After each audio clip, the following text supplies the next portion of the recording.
ازيكم يا بنات؟ عاملين ايه؟ يا رب تكونوا بخير. وحشتوني جدا جدا جدا. ادعوا لي بقى يا بنات لحسن واخده دور برد جامد قوي، ويا دوبك صوتي لسه راجع. حطيت معلقه سمنه هنا. اعمل معاكم طبعا مكبوس، عملت معاكم اكتر من مره قبل كده. حطيت معلقه سمنه ومعلقه زيت عشان الرز يطلع مفلفل، وهخرج بصلايه واحده بس. وهنا سلقت الفراخ نص سلقه وسايباها في الشوربه. خرط البصلايه، وطبعا نقعت الرز زي ما انتم عارفين، لان الرز البسمتي بياخد سوا شويه، فنقعته في طبق بلاستيك وسايباه لحد ما اخلص البصله. اخلص بقى وارجع اكمل معاكم.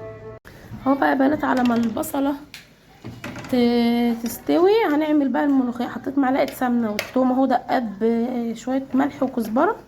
هعمل معاكم بقى كيس الملوخيه على السريع كده.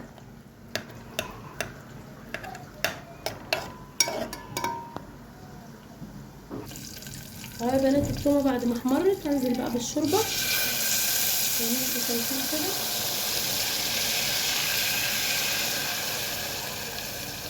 وطبعا شايله حته تومه نيه من التوم اللي انا دقيته، هنزل بيها برده في الشوربه.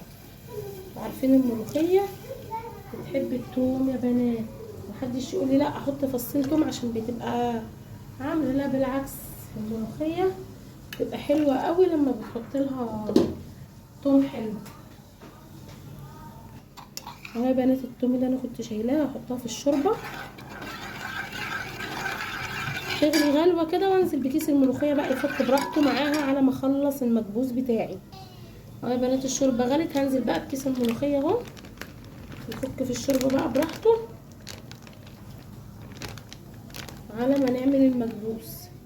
اهو يا بنات البصله احمرت، وانا هنا قطعت 4 طماطميات زي السلطه كده، انزل عليهم بالايه، البصله وقرن فلفل حامي اهو، واسيبها بقى اوطي عليها واغطيها واسيبها تتسبك.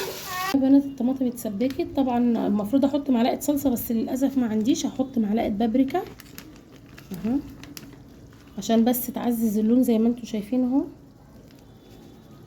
واحط بقى توابل المكبوس. طبعا انا بحب احط توابل المكبوس المطحونه. تروحي عند العطار تقولوا عايزه توابل كبسه مطحونه. طبعا اللي عايز يحط توابل حصى اللي هو الليمون الناشف والقرفه والقرنفل يحط، بس انا بحب المطحونه اكتر قوي. احط التوابل كلها واروح حاطه الشوربه يا بنات. انزل بقى بالشوربه بتاعتنا عشان هسقط فيها تغلي غليوه مع التوابل والفراخ. واروح ايه حاطين الرز بتاعنا. احط الشوربه وارجع لكم. اهو يا بنات حطيت الشوربه. احط عود قرفه زي كده، بحب القرفه احطها صحيحه.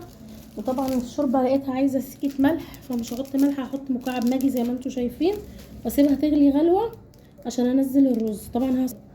وطبعا هسقط فيها الفراخ معاكم اهو زي ما انتم شايفين، تاخد غلوه مع التوابل عشان تاخد طعم التوابل وتستوي تكمل سواها مع الرز اهو.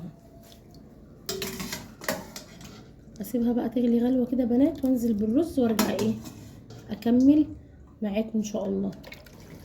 اهو يا بنات الشوربه غلت، هنزل بالرز اللي انا نقعته زي ما قلت لكم اهو. وطبعا انتوا عارفين بياخد سوا عادي، يغلي غلوتين ونوطي عليه زي الرز العادي. هنزل الرز كله واقلبه.